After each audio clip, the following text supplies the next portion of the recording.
Estamos de vuelta. Bueno, está Miriam Bregman con nosotros, precandidata a presidenta. Miriam, bienvenida. Muchas gracias por la invitación. ¿Cómo estás? ¿Todo bien? ¿Todo tranquilo? Bien, muy bien. ¿Estuviste recorriendo por Rosario? En realidad recorrida tenemos mañana, pero ya estuvimos ahí con algunas actividades con el compañero Octavio Cribaro, que gentilmente me acompaña esta noche. Buenísimo. Solemos arrancar las entrevistas preguntando a qué se oponen los candidatos. Vos y tus compañeros, ¿a qué se oponen? Soy trotskista, imagínate. Sí, no podés responder al capitalismo. Octavio arrancó con eso.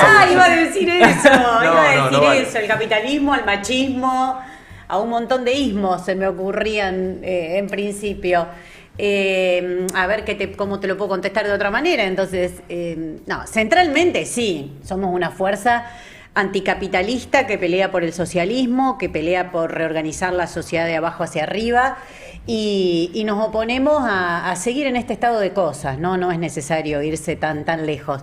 Nos oponemos a seguir en este estado de cosas. La Argentina va a cumplir 40 años de gobiernos constitucionales con un 40% de pobreza.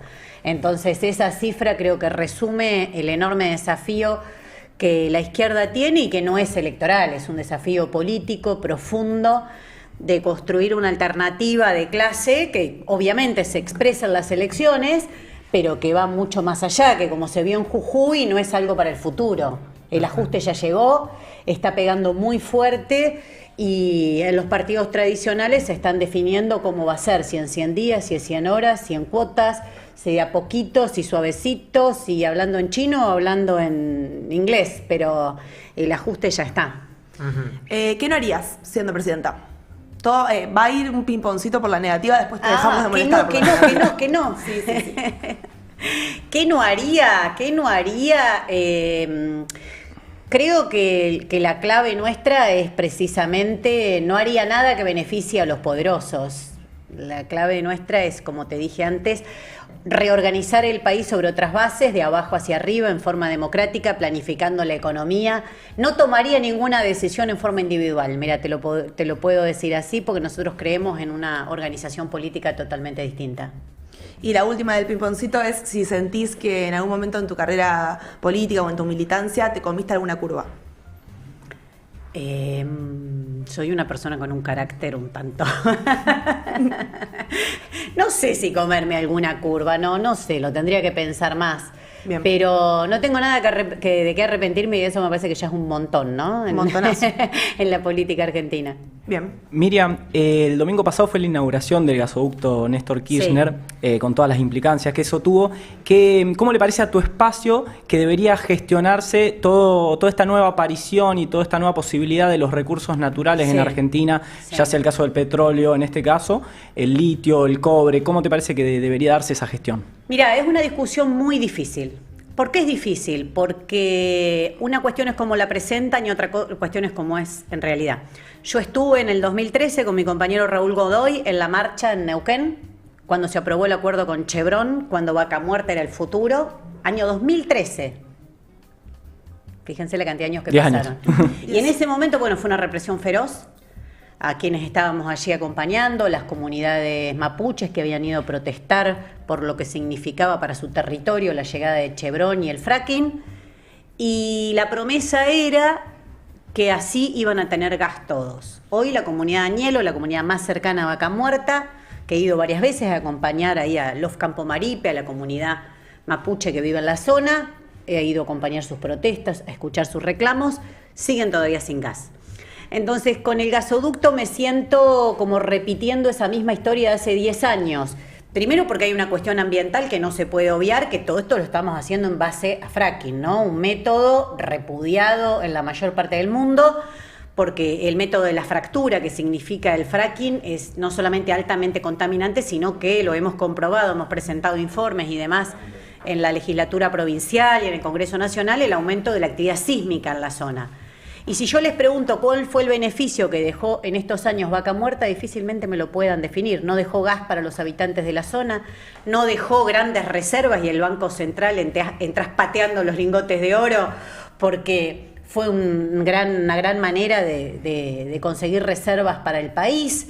Entonces, con el gasoducto hay que analizar varios aspectos: el socioambiental, y también el económico, porque se hace en base a grandes concesiones a las empresas que trabajan en esa producción, ¿no? Para empezar, retenciones cero, que es algo inexplicable.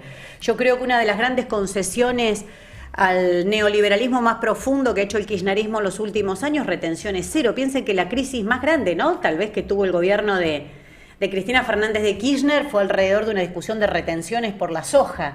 Y ahora, yo estando en el Congreso Nacional, fui una de las que me opuse, se votó con el voto de todas las salas del Frente de Todos, y cuando le digo de todas, les digo de todas las salas del Frente de Todos, retenciones cero para las automotrices. Ya tenemos retenciones cero ahora también para el petróleo. Bueno, ¿qué más? Además, con el dólar soja tenés retenciones cero también en el agronegocio. Lindo, ¿no? dólar ceja. Sí, el dólar ceja, no lo tiremos porque capaz que a alguno se le ocurre Engancha. hacerlo. Pero en ese sentido, ¿cuál es su contrapropuesta para el usufructo de estos recursos? Sí. ¿O creen que Sí. justamente por la imposibilidad de hacerlo bajo condiciones ambientales favorables, digamos, no se pueden utilizar? No, hay que pensar las dos cosas. Hay que pensar una transición energética. Nadie puede decir, bueno, se terminó, listo. Hay que pensar una transición energética. Para eso la Argentina tiene una gran cualidad, que no solamente es la presencia de bienes comunes, de bienes naturales muy requeridos en el mundo, como es el petróleo, como es el gas, como es el litio, las tierras raras y tantas otras cosas que busca el mundo, sino que tiene universidades, el CONICET, tiene también un alto conocimiento científico para pensar esa transición energética. Yo lo que me niego es que cada cosa te la venden como, bueno, ahora descubrimos el oro, ahora descubrimos después descubrimos que podemos sacar petróleo del mar, ahora descubrimos el litio y yo lo que estoy segura es que el pasivo ambiental va a quedar en la Argentina. ¿Quién me garantiza que eso va a servir realmente para un desarrollo sustentable de la población, etcétera, etcétera? Entonces me parece que primero hay que mirarlo desde el punto de vista de planear seriamente una transición energética, porque si no, lo que está sacando el litio para que se lo lleven y hagan autos carísimos en Europa, se compren un Tesla los ricos de este mundo y digan, qué bien, ¿cómo colaboro? Yo no contamino, viajo en auto eléctrico. ¿Por qué está pasando eso? El ecotesla. Claro, claro. Entonces tenés que pensar, hay que pensarlo de conjunto. Nosotros lo que proponemos es la nacionalización del sistema energético y la nacionalización de todos los recursos estratégicos para poder planificar esto, porque sin planificación tampoco se puede hablar de transición energética, tocando acá, tocando allá. No, tenés todo. Bueno, ¿qué hacemos? Y cómo eso reporta en beneficio, ante todo, de las propias comunidades, ¿no? La discusión que hay en Jujuy.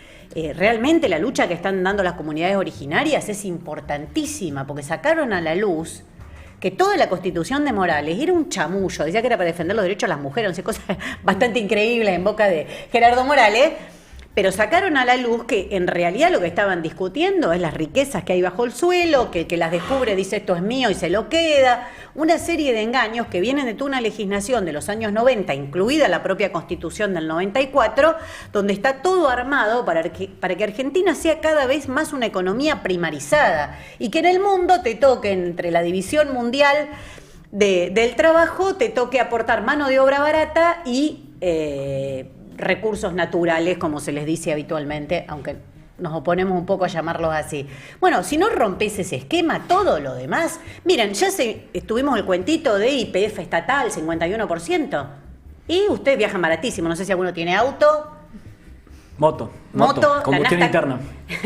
La nafta cada día más barata, ¿no? Desde que tenemos a YPF con el 51%, bueno, no. Entonces, todos esos discursos son discursos de ocasión. Después viene la realidad, y la realidad es que la Argentina tiene un combustible carísimo, Ahora, que los que trabajan, el que es remisero o el que tiene un flete cada vez le cuesta más, etcétera, etcétera. Ahora, ¿cómo diversificar la producción en la Argentina para que deje de ser dependiente de la soja, dependiente de las vacas, que es lo que ahora permite que ingresen dólares a la Argentina?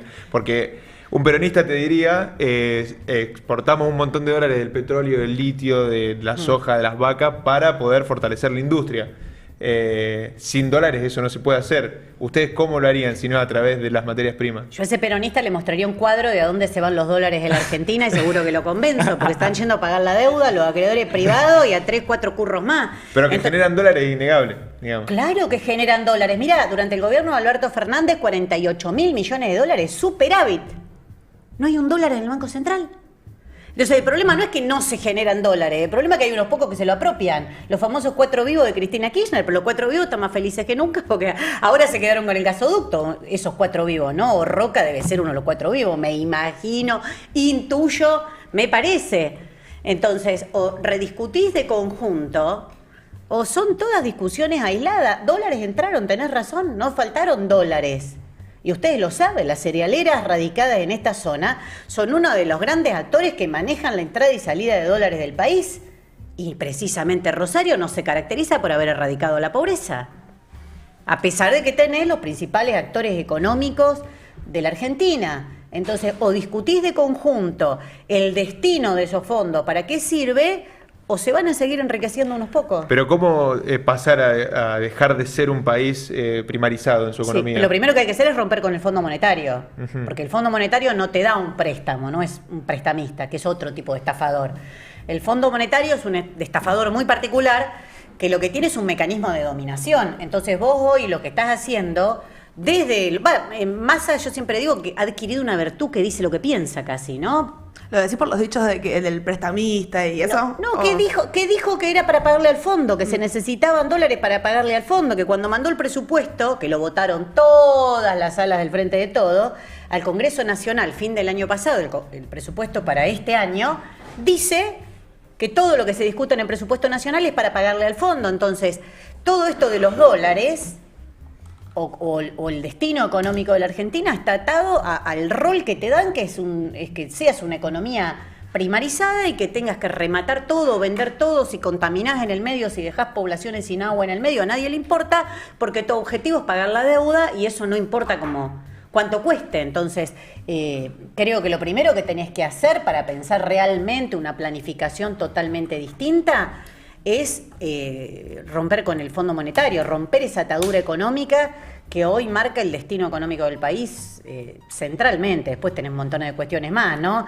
La estructura más atrasada, lo que implicó la dictadura militar, lo que implicó los años del menemismo, lo podés discutir de muchos lugares, pero hay algo troncal que es el endeudamiento externo, que en la dictadura se produce un salto y que va creando una bola de nieve que hace que sea impagable y que el país, por más que tenga superávit de dólares, eso no queda nada. Miriam, yo te quería preguntar sobre el tuit que hiciste ayer sobre, habías puesto paridad de género en la oferta electoral de las PASO, solo hay 2 mujeres candidatas a la presidencia entre las alianzas más importantes, Bullrich y Bregman. Que Manuela te contestó, te citó el tuit y puso: Miriam, ¿te parece en serio favorecer a Bullrich tratando de ocultar la candidatura a otra mujer de izquierda y encima después de que no hiciste nada para que haya unidad en la izquierda? Besos de Manuela Castañeira, la precandidata a presidenta por la lista 3 del Nuevo Más. Ahí tiró su chivo. Hoy la escuché también hablando en Radio de la Azotea, me parece que se llama. Bueno, entre otras cosas dijo que le habló a la gente del PO y no quiso hacer alianza, que te habló y le clavaste el visto. No sé si habrás declarado algo después mientras se desarrolló el programa, pero bueno, tenés algo. No, jamás hablo mal del resto de los compañeros de izquierda. Hablo con los hechos. No tengo mucho más que decirte. El Frente de Izquierda Unidad tiene 10 años. Sí. Tiempo para sumarse hubo en 10 años. Igualmente con mi partido, con el PTS, que integramos Octavio Cribaro y yo, hicimos nuevamente, antes del cierre de las listas, un llamado a otras fuerzas, a la fuerza que integra esta compañera y otros compañeros, y no tuvimos respuesta. Además, el PO y el MST, la otra lista del Frente de Izquierda, no estaba de acuerdo, entonces se trabó la discusión. Pero lo que nunca vas a escuchar de mí es que, habiendo el ajuste que hay, habiendo la discusión que hay de en cuánto te van a ajustar, como te decía antes, si en 100 horas o en 100 días, me dedique o utilice el espacio que tenemos para hablar, para llegar a miles de personas, como agradezco esta invitación, para hablar contra el resto de los compañeros de la izquierda. Yo no me voy a prender en eso. No me parece. Lo que vos pusiste en el tuit, entonces, era en referencia a que usted... No, yo no lo puse, es lo que dice la nota que yo tuiteé. Texto y contexto, diría Cristina. Yo no lo puse, la nota decía de las principales alianzas de la Argentina, entonces, solo Bregman. Y yo puse lo único que agregué, yo voy a confesar, es esto. ¿Vieron el emoji? Ese puse como diciendo, qué horror, me toca compartir este lugar con Bullrich. Pero o sea, vos copiaste y pegaste lo de la nota. No fue con intención Vean, de no, ello. no, vean ustedes, no, Bien, no, bien, no, bien, no, bien. no quiero, no voy a hacer una cuestión de esto, imagínense, les digo en serio, pasan cosas graves en la Argentina. Imagínense que yo venga acá a usar el espacio para decir me dijo el otro, verán la nota y fíjense, yo lo único que sí me hago cargo, El buen emoji, Porque que le da hay el que- tono a la situación. que le da el tono a que te pongan junto con Patricia Bullrich en algo. Linda compañera eterna. Bueno. Claro, por eso Ah. quiere decir mi Hablando cara. de compañeros que están en la externa con ustedes, Sí. Solano tiene un spot donde dice que ustedes son izquierda light. Sí.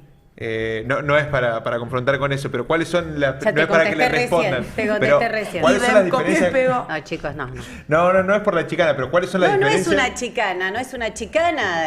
Diferencias, claro que hay. Claro, sobre eso. Claro que hay diferencias. Lo que siempre digo es que nosotros tenemos que utilizar el espacio para discutir con los candidatos del ajuste. Después diferencias hay, están escritas en nuestros periódicos. Imagínense, están llenos de debates. Tuvimos una discusión alrededor del Poder Judicial, del rol que ocupa el Poder Judicial. Yo creo que no solo hay que ser independiente del gobierno de turno, sino también del Poder Judicial. He combatido siempre contra eso.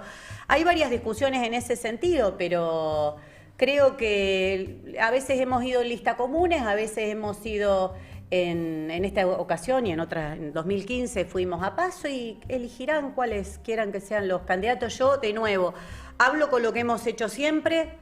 Puedo mostrar la cantidad de años que hace que milito, a qué me dediqué y nada, tanto políticamente como las causas de lesa humanidad que actué, contra el gatillo fácil. Pueden preguntarme de lo que quieran y voy a poder responder con militancia y me enorgullece integrar el PTS porque sé que cada uno de mis compañeros...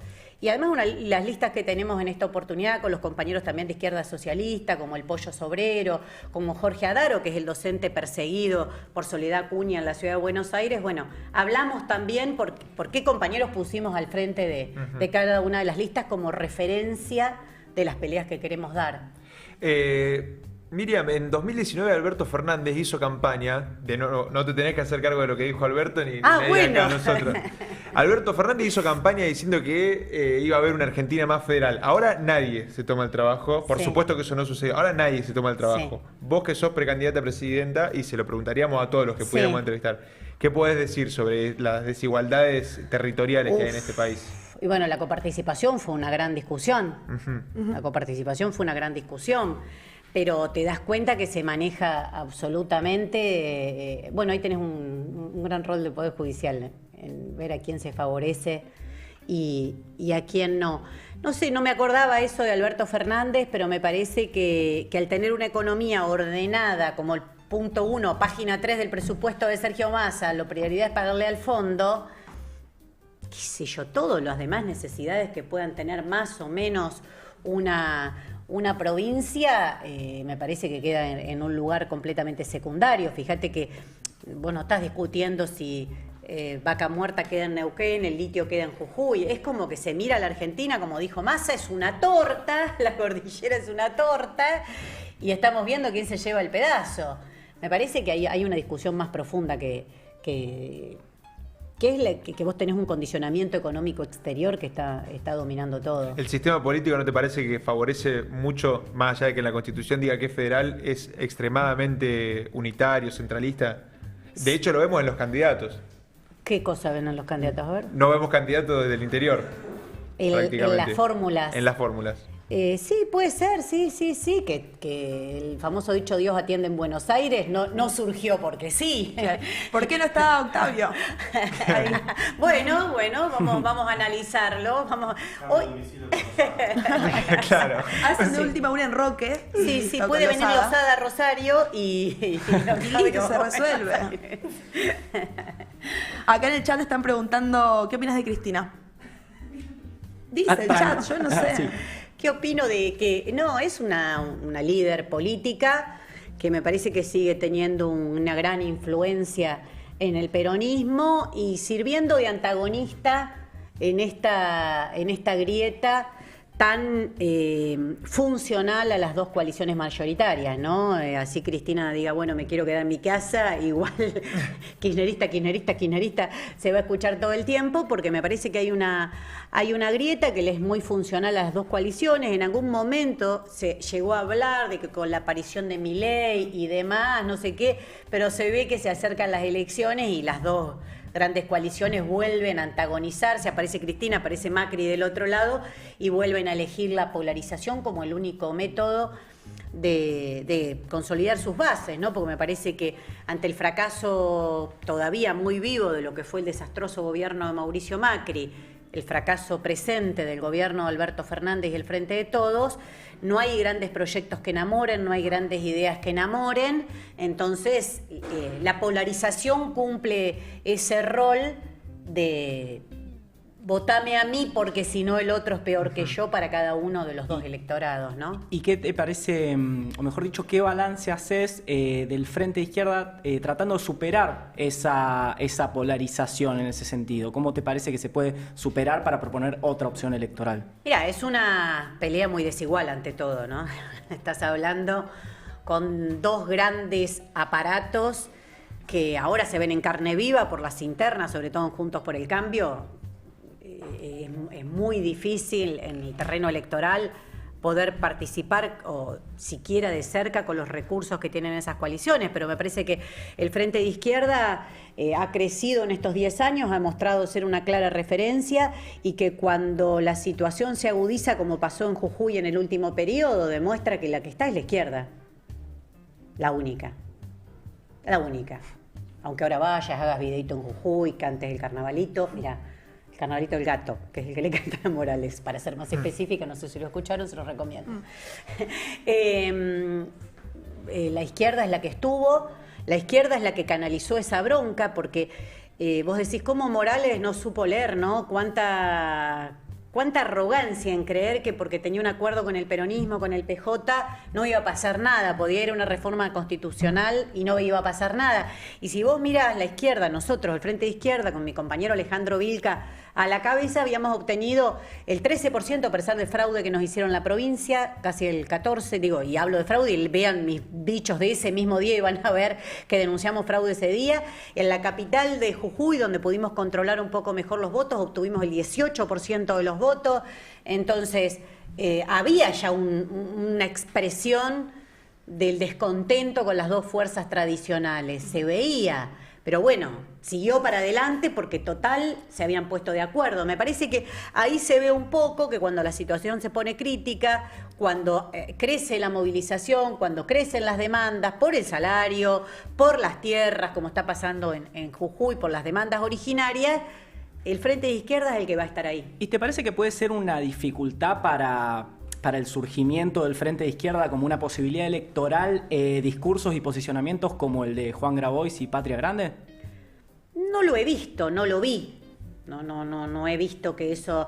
yo soy abogada de Juan Grabois, aclaro, antes que nada estoy hablando, lo defendí cuando Patricia Bullrich lo persiguió, todavía creo que me queda alguna causa dando vuelta, cuando Patricia Bullrich lo persiguió, cuando lo persiguió el Poder Judicial, lo defendí porque lo perseguían por estar a la calle en ese momento contra el gobierno de Macri, pero no coincido con la estrategia electoral que ha elegido, porque si decís todo eso de Sergio Massa, ¿cómo vas a ir en una lista donde primero que comparten candidatos? O sea, Bernie es candidato de Grabois y de Massa, algo que a mí me parece inexplicable, no sé cómo lo explican a sus propios compañeros y compañeras, a su propia militancia.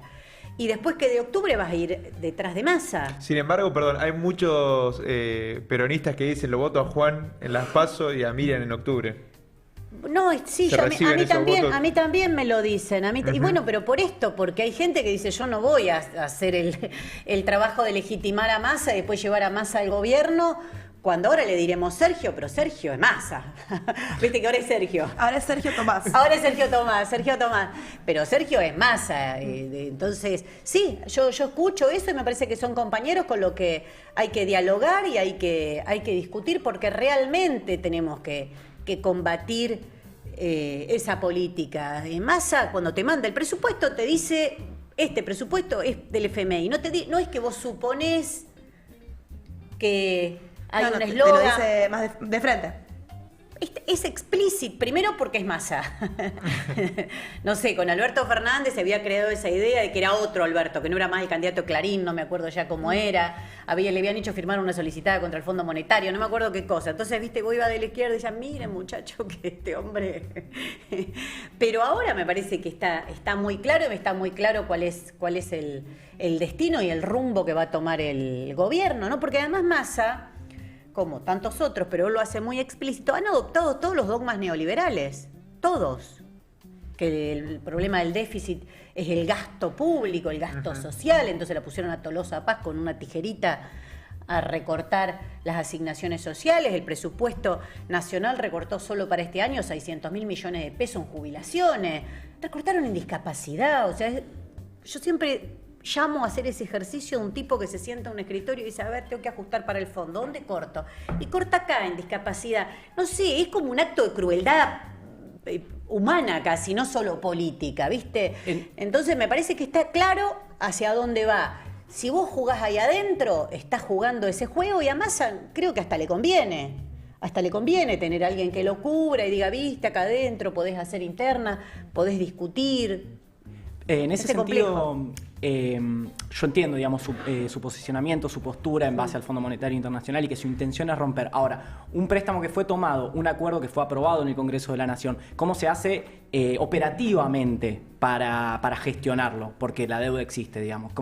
¿Qué propuesta tienen ustedes en ese sentido? Pregúntale a Alberto Fernández, que dijo que era ilegal y se presentó de querellante en la misma causa que está Juan Grabois, que estoy yo. Cuando venga le pregunto. Claro, porque... Decirle que venga. Lo primero que hay que decir Vení, es que el acuerdo con el fondo es impagable, ahora lo dicen todo. Entonces la izquierda tenía razón. El otro día lo escuché más, casi me caigo así para atrás en la silla, dijo el acuerdo con el fondo es inflacionario. ¿En serio?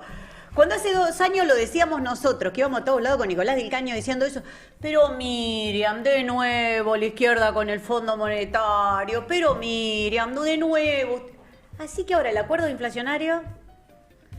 Así que ahora el problema es que el acuerdo condiciona absolutamente todo. Y bueno, lo que nos tiene que explicar es por qué haciendo lo mismo va a tener un resultado distinto. Yo por el camino del fondo vi a la Argentina llegar a 1989. Yo por el camino del fondo vi a la Argentina llegar al 2001. Es decir, a situaciones sociales hipercríticas. Cualquiera que se plantee los intereses del pueblo trabajador, de los sectores más explotados, más oprimidos de la sociedad, más pobres de esta sociedad, no puede estar de acuerdo con pagarle al Fondo Monetario.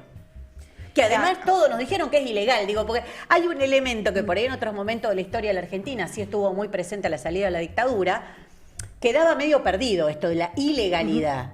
Pero además, hasta la AGN dijo que es ilegal. Sí. ¿Por qué si es ilegal hay que cumplirlo? O sea, tenés hasta mecanismos del derecho internacional, como es el desconocimiento soberano, que a Estados Unidos lo ha usado, no le estoy poniendo el ejemplo Cuba, viste que te dicen andate a Cuba, no es necesario que nos vayamos todos a Cuba. Estados Unidos ha utilizado ese mecanismo para desconocer la deuda de Irak. Bueno, pero en la Argentina nos metieron tanto en la cabeza ese nivel de sometimiento, resignación, que a veces vos decís, yo me pasa mucho cuando hablo con pibes, viste, con pibas. Pibes, por favor, digo, no repitan los mismos mecanismos de resignación, de bajar la cabeza, de que no queda otra, de que siempre... Las relaciones de fuerza se construyen y si no, mira Jujuy. ¿No era intocable Gerardo Morales? Las relaciones de fuerza se construyen. Entonces, si en vez de llamar nosotros solos a la movilización por el fondo, que juntamos miles y miles de personas en 3 movilizaciones y pusimos sobre debate la discusión del FMI, que no estaba. Imagínense si eso se hubiese sumado la CTA, ATE, todos los sindicatos que hablan contra el Fondo Monetario. Imagínense. ¿No hubiese sido cualitativamente distinto? ¿No hubiese sido distinto la situación con la cual estaríamos discutiendo hoy? Ahora, Miriam, ¿Sería Massa el candidato si hubiésemos construido grandes movilizaciones contra el Fondo Monetario? En caso de... No, es una pregunta, ¿eh? No es retórica, le tenés que contestarle. Es que ponele... Es una pregunta. Ponele si que hubiese hubiésemos servido para todos desconocerlo. juntos, realizado enormes movilizaciones, no solo la izquierda y las organizaciones sociales, que hicimos marchas muy importantes, y yo creo que eso llevó también a que un sector del Frente de Todos vote en contra en el Congreso. Ahora, imagínense si eso le sumábamos toda la fuerza de los poderosos sindicatos de la Argentina. Yo, perdón, no hay tantos antecedentes tan gratos. Qué sé yo, Grecia hizo un referéndum donde se votó no pagarle al Fondo Monetario Internacional y tuvieron que pagar igual. No, lo de Grecia es distinto. Grecia es distinto. Ahí eran miles de millones de personas. Bueno, pero en Grecia hubo un partido que llegó al poder diciendo, yo voy a representar esto que estamos discutiendo en esta mesa, y se dio vuelta como una media y se la pegó acá. En Grecia pasó lo contrario. En Grecia es claro ejemplo de cómo una izquierda que llega con un discurso, después se da vuelta y pretende gestionar el capitalismo, los mismos términos de capitalismo, acepta las imposiciones de la troika, termina en el descrédito más absoluto y con algo muy terrible, porque puede decir, ¿por qué crece la derecha? ¿Y si esto es la izquierda? Ojo con eso, Ojo. La derecha no crece porque sí. Grecia, Portugal, Podemos en el Estado español. ¿Te parece? Han justificado políticas terribles de un Estado que está en guerra con la OTAN. Entonces, después dicen, crece la derecha, estamos asustados por el crecimiento del PP y Vox. ¿Y vos qué hiciste? Hablando en nombre de la izquierda, porque el problema es cuando hablas en nombre de la izquierda. Y lo de Grecia es como el ejemplo de lo que no hay que hacer jamás. Me parece que es exactamente al revés. Digo, lo dice el que era ministro, ¿cómo se llama? El que era ministro de... Tsipras. No, el que era ministro de Economía. Varoufakis. Lo dice así, tal cual te lo estoy diciendo. Yo creo que un poco más cruel. Si querés ahora lo tengo anotado, te lo busco y te digo la cita porque lo leí. De fondo de pantalla. Sí, ahora, en una pausa lo tiene con ustedes. Las declaraciones de Varoufakis. No, pero en serio, porque lo explica de una manera tan explícita de muchachos, no nos asustemos ahora. Sí, pero hicimos todo lo que dijimos que no había que hacer. Entonces la culpa no es de que faltó movilización, no salimos a la calle. Esa movilización y faltó construir una fuerza política independiente que se pudiera mantener sin cederle a la troika, sin cederle a la presión del capital financiero, etcétera, etcétera. Entonces, cuando nosotros en la Argentina nos ponemos duros, los troscos, bueno, mirá el ejemplo de los que no son. Mirá, Pablo Iglesias no solo se cortó el pelo, volvió a ser periodista. En serio les digo, son experiencias muy frustrantes si vos lo pensás a nivel de esa juventud que se entusiasma, que dice, che, acá hay una. Los indignados en España fue un movimiento terrible. ¿Y después qué terminan justificando? No sé, yo no puedo separar la imagen de los migrantes en la frontera colgados de un alambrado de un tipo que me habla que la derecha crece porque los medios de comunicación nos tratan mal, como dice Pablo Iglesias. No sé, me parece que hay que ser un poco más... Estás en un país imperialista, vos integraste el gobierno a un país imperialista, ¿cómo creías que iba a terminar eso? No sé, perdonen que me ponga... No, perfecto. Como, viste, vos decís, y bueno, y te la pegaste la pera, ¿y qué creías? Acá en el chat habían puesto, se sigue así en la terraza con la bandera roja. Nos apagan las luces, bueno, no hablo más. No es lindo este desplante que nos están haciendo. Con la cita de Varoufakis la rompimos. Buena película, Adults in the Room, la película de No se Varoufakis puede está subir buenísima. más que esto. ¿Con quién no te tomarías un café? Con un montón de gente. Todos dicen lo mismo. Con Patricia Bullrich. Ya lo dijeron, otro. Lo dijeron, Es sí. que debe tener... Bueno, con Milei no le di ni la mano, así que café menos. Y él tiene muchas ganas de darte la mano. Sí. Él muere de ganas. No sé por qué. ¿Vos tenés explicación? ¿Por qué al fascista argentino le Yo gusta? creo que hay como una cosa de, ¿ves que puedo hablar con todos? Yo. Porque el otro día, les voy a contar algo, en el Congreso yo estaba hablando de la violencia de género, como nos ponemos nosotras cuando hablamos de la violencia de género, que no nos da ni gracia, ni risa, ni hacemos chistes, y el señor Javier Milei estaba a 2 pasos míos, ahí donde tiene su banca, con otros caballeros del PRO y de otras fuerzas provinciales de la derecha argentina, riéndose, haciendo chistes de una manera... Yo me fui como enojando y en un momento le empecé a decir, ya que los 2 minutos que está la sesión, porque en general no va, porque no se sienta y escucha, la parte que ustedes no vieron del video que se sentó y escuchó. ¿Para cómo? ¿En qué sentido? Se sentó y escuchó. No aprendió nada igual, pero se sentó y escuchó. Entonces me parece que hay que exponerlos a esos derechos. Alguien se lo pidió, nadie le había pedido que... Yo creo que hay que exponerlos, que no hay que naturalizar que pueden decir derechadas, que pueden estar haciendo chistes mientras se habla de violencia de género, que hay que exponerlos. Entonces, cuando él te quiere dar la manito, como acá no ha pasado nada, cuando yo le retiré el saludo, es porque él en ese momento estaba haciendo actos por todos lados diciendo zurdos van a correr. Claro. Y yo no voy a correr. Yo creo que en ese acto un poco lo que quiere hacer es, no en los actos que estaba haciendo, Sí. sino en el acto de querer darte la mano, Sí. como una búsqueda de validación un poco. Viste que ahora medio Sí. que tener una foto con alguien Sí, exacto, es así. implica un poco de validación, creo que es un poco eso. Es así, es así. Creo que hay un poco de eso, pero que también hay que exponerlos. Hay que exponerlos, que ese tipo, viste que ahora salieron los spots electorales y dicen voy a terminar con los piquetes, voy a terminar con no sé qué, y Gerardo Morales dice voy a terminar con los del toma de edificios públicos. Bueno, los radicales tienen un problema. Porque la reforma del 18 se tomaron las universidades, ¿no? O sea que con estos radicales no hubiese existido la reforma. Pero son burros, o sea, dicen cada cosa. Si viste que la derecha se va como embalando a sí misma y uno dice, y yo voy a matar a los piqueteros. ¡Ay, yo no sabés! A los piqueteros y además, no sé. Sí. Claro, se van cebando y diciendo barbaridades. Que vos decís, pero ¿vos te das cuenta la burrada que estás diciendo? Ahora Esper nos quiere echar del Congreso. Así. Por participar de movilizaciones en Jujuy.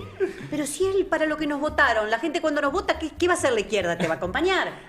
Miriam, ¿por qué te parece que figuras como Milei están pudiendo capitalizar electoralmente? ¿Dónde? ¿Electoralmente dónde? ¿Dónde lo viste? Que lo está capitalizando Sí. electoralmente. En la Contame. última elección, ¿En bueno, ¿Cuál? en la de la ciudad de Buenos Aires. Ah, en un distrito particular vos viste que Milei capitalizó.